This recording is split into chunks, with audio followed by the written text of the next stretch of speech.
Good morning guys, mga kapadyak. Welcome sa vlog ko. So ngayon mag-unbox tayo ng pinili kong gamit para sa MTV ng anak ko. So kararating lang. Ayan. So binili ko siya ng gamit dahil yung hub ng anak ko ay nasira. So pinagawa namin sa bike shop. Okay naman siya. So ilang araw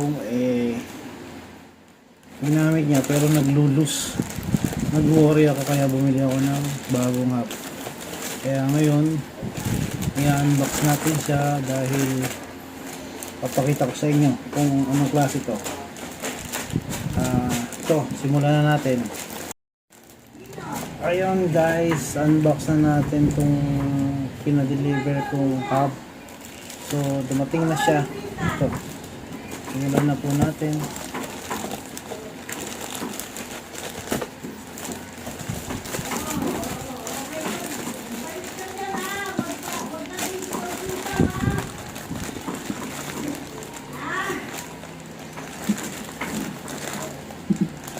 Medyo grabe naman ang dikit nito.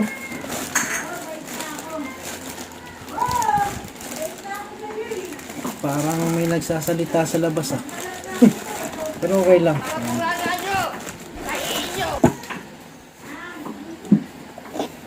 Ito guys Venus Hub True Accent. Diba? Mura lang siya. Maganda. Tsaka made in Taiwan na siya. Taiwan. Open na po natin guys. Ayan.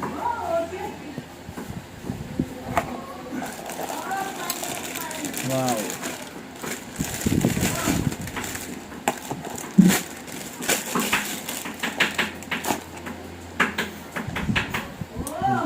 Guys, maganda siya, di ba?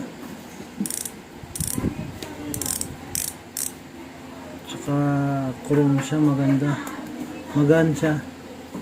Hindi siya gaano kabigat. Tsaka ano siya, pwede siyang 9 speed to 11 speed. So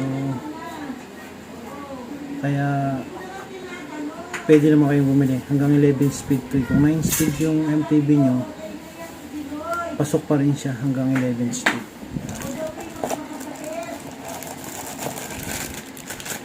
Tapos ito naman yung sa front. Gaan, grabe. Tsaka mura lang siya. Pang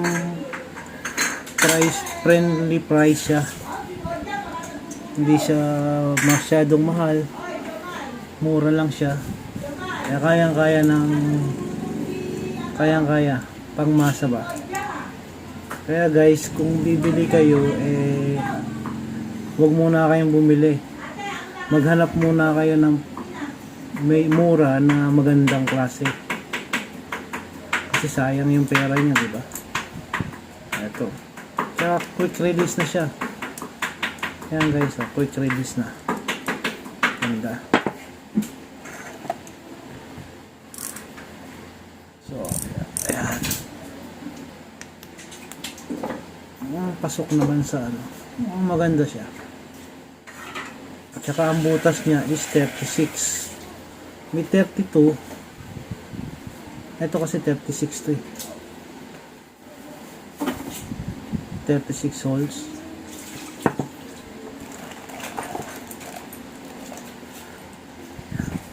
Release na siya. So okay na okay.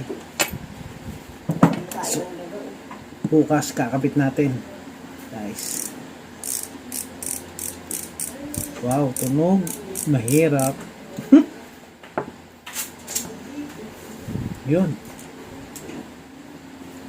Kaya, okay guys. Thank you.